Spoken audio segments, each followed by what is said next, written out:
Assalamualaikum warahmatullahi wabarakatuh. Perkenalkan, nama saya Muhammad Juldan Hadi. Saya di sini ingin menjelaskan tentang konsep dasar manajemen secara umum.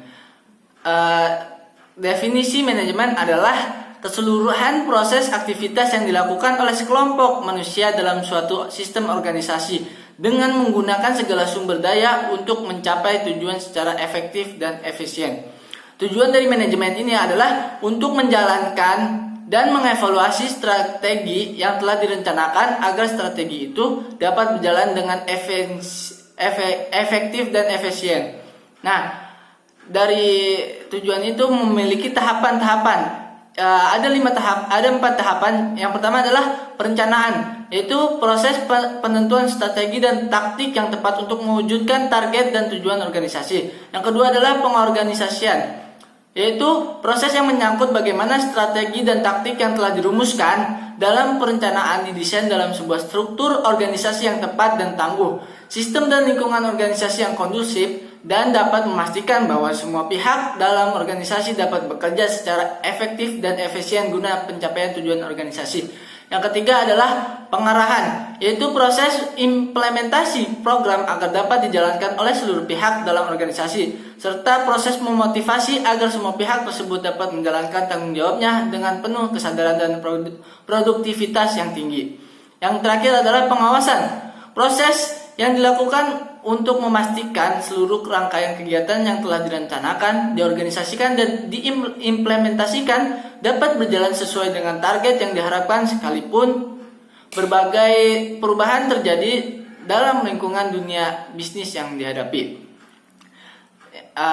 Yang selanjutnya adalah aspek manajemen. Memiliki 5 aspek. Yang pertama adalah manajemen sumber daya manusia. Manajemen sumber daya manusia adalah penerapan manajemen berdasarkan fungsinya untuk memperoleh sumber daya manusia yang terbaik bagi bisnis yang kita jalankan. Yang kedua adalah manajemen pemasaran. Manajemen pemasaran adalah kegiatan manajemen berdasarkan fungsinya yang pada intinya berusaha untuk mengidentifikasi apa sesungguhnya yang dibutuhkan oleh konsumen dan bagaimana cara memenuhinya dapat diwujudkan. Yang ketiga adalah manajemen produksi.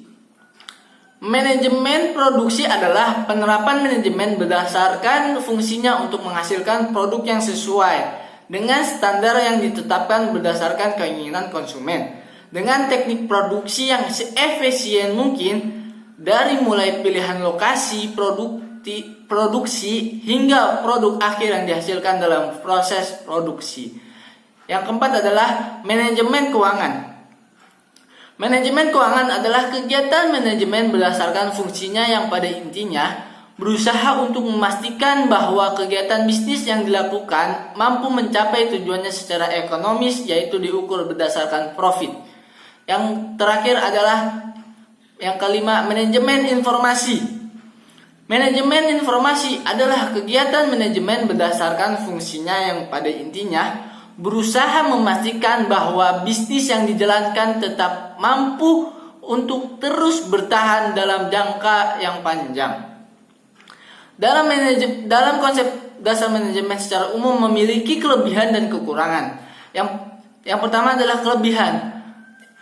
Kelebihannya adalah perencanaan yang dibuat dengan sistematis dan jelas, adanya tujuan yang jelas, adanya kesatuan perintah, dan adanya kesatuan tugas. Kurangannya adalah kurang cepat dalam mengambil keputusan.